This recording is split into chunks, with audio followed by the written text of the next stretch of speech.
नमस्कार. आज आपण आयुर्वेदातल्या एका जबरदस्त संकल्पनेबद्दल बोलणार आहोत. इतकी शक्तिशाली की ती शस्त्रक्रियेलाही पर्याय ठरू शकते. हो, आपण बोलतोय क्षार कल्पनाबद्दल. परीक्षेच्या दृष्टीने रिव्हिजनसाठी हा विषय एकदम परफेक्ट आहे, त्यामुळे हे विश्लेषण शेवटपर्यंत नक्कीच बघा. ओके, तर आज आपण काय काय बघणार आहोत? सगळ्यात आधी क्षार म्हणजे नेमकं काय ते समजून घेऊ. मग तो कुठून मिळतो आणि कसा बनवतात ते पाहू. त्याचे प्रकार, गुणधर्म आणि हो, सगळ्यात महत्त्वाचं म्हणजे त्याचे उपयोग कुठे होतात. आणि तितकंच महत्त्वाचं, तो कुठे वापरायचा नाही. एकदम सरळ, सोपा फ्लो आहे. रिव्हिजनसाठी बेस्ट. चला तर सुरुवात करूया अगदी बेसिक गोष्टीपासून. क्षार म्हणजे नेमकं काय आहे? सोप्या भाषेत सांगायचं तर क्षार हा एक अल्कलाईन पदार्थ आहे. जणू काही एक अल्कलाईन पॉवर हाऊस. हा आपल्याला वनस्पती, खनिज किंवा अगदी प्राण्यांच्या राखेपासून मिळतो. आयुर्वेदात एक सूत्र आहे, क्षरणात क्षारहा. याचा अर्थ काय? तर जो क्षरण करतो म्हणजे खरबडून काढतो तो क्षार, आणि हीच त्याची अल्कलाईन शक्ती आहे जी त्याला इतकं प्रभावी बनवते. आता हा श्लोक बघा. क्षारहा, छेदन, भेदन, लेखन, कर्मा. हे 3 शब्द म्हणजे क्षाराची ओळखच आहे. जणू काही तो एक सर्जन आहे. छेदन म्हणजे तो नको असलेले टिश्यूज कापून काढतो. भेदन म्हणजे शरीरातल्या गाठी फोडतो. आणि लेखन म्हणजे काय? तर खरवडून काढणं, स्क्रॅप करणं, ज्यामुळे तो भाग स्वच्छ होतो. सोपं आहे ना? ओके, क्षार काय आहे हे तर कळलं, पण तो येतो कुठून आणि बनतो कसा? चला आता ते पाहूया. क्षाराचे मुख्य 3 सोर्स आहेत. पहिलं म्हणजे वनस्पती, जसं की अपामार्ग, अर्क, स्नुही. यात अपामार्ग तर खूपच महत्त्वाचं आहे. दुसरं म्हणजे खनिज, जसं की यवक्षार आणि टंकण. आणि तिसरं जे खूप कमी वापरलं जातं ते म्हणजे जांगम किंवा प्राणीज, उदाहरणार्थ शंख किंवा कपर्द. म्हणजे बघा किती वेगवेगळे सोर्स आहेत. आता याची बनवण्याची पद्धतही खूप इंटरेस्टिंग आहे. सगळ्यात आधी कच्चा माल गोळा करून तो वाळवतात. मग त्याला जाळून त्याची राख म्हणजे भस्म तयार करतात. ही राख 6 ते 8 पट पाण्यात मिसळतात. मग ते मिश्रण व्यवस्थित गाळून घेतात आणि शेवटी हे पाणी आटवून बाष्पीभवन करून जो पदार्थ उरतो तो म्हणजे आपला शुद्ध क्षार. ही एक प्रकारची प्युरिफिकेशन प्रोसेस आहे. ठीक आहे, तर क्षार कसा बनतो हे कळलं.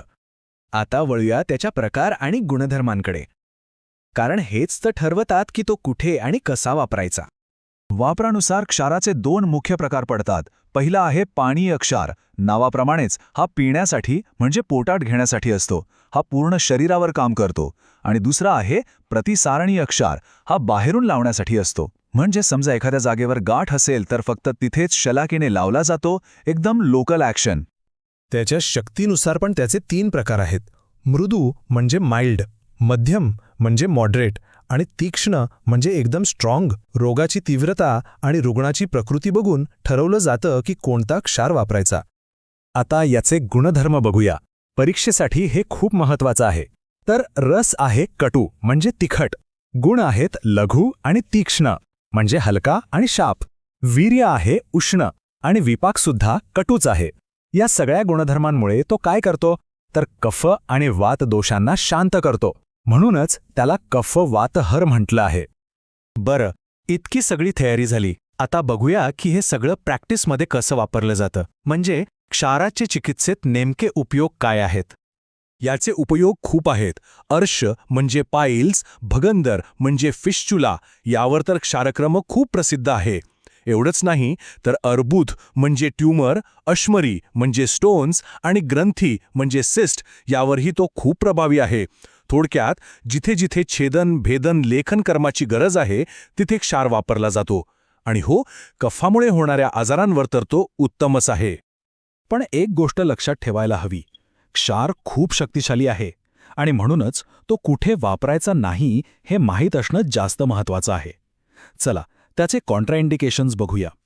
सगळ्यात पहिलं, पित्त प्रकृतीच्या व्यक्तींना क्षार द्यायचा नाही कारण तो स्वतः उष्ण आहे. दुसरं, गरोदर स्त्रिया आणि लहान मुलांमध्ये याचा वापर टाळावा. आणि तिसरं, डोळे, हृदय किंवा जननेंद्रिय यांसारख्या नाजूक आणि महत्त्वाच्या अवयवांच्या जवळ तर याचा वापर अजिबात करायचा नाही. ही सेफ्टी खूपच महत्त्वाची आहे. चला तर मग आपण या टॉपिकच्या शेवटच्या टप्प्यात आलो आहोत. आता काही महत्त्वाची उदाहरणं आणि मुद्दे बघूया जे परीक्षेसाठी लक्षात ठेवायलाच हवेत. परीक्षेसाठी 3 क्षार नक्की लक्षात ठेवा.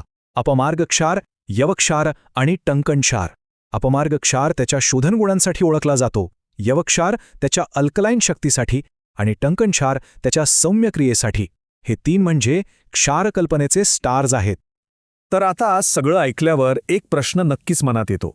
क्षाराचे गुण तीक्ष्ण आणि उष्ण आहेत, म्हणूनच तो कफवात विकारांसाठी श्रेष्ठ आहे. पण त्याच गुणांमुळे तो पित्तासाठी वर्ज्य आहे. मग विचार करा, या शक्तीचा वापर करताना संतुलन कसं साधायचं? याच प्रश्नाचं उत्तर आयुर्वेदाच्या मूळ सिद्धांतांमध्ये आणि वैद्याच्या युक्तीमध्ये दडलेलं आहे.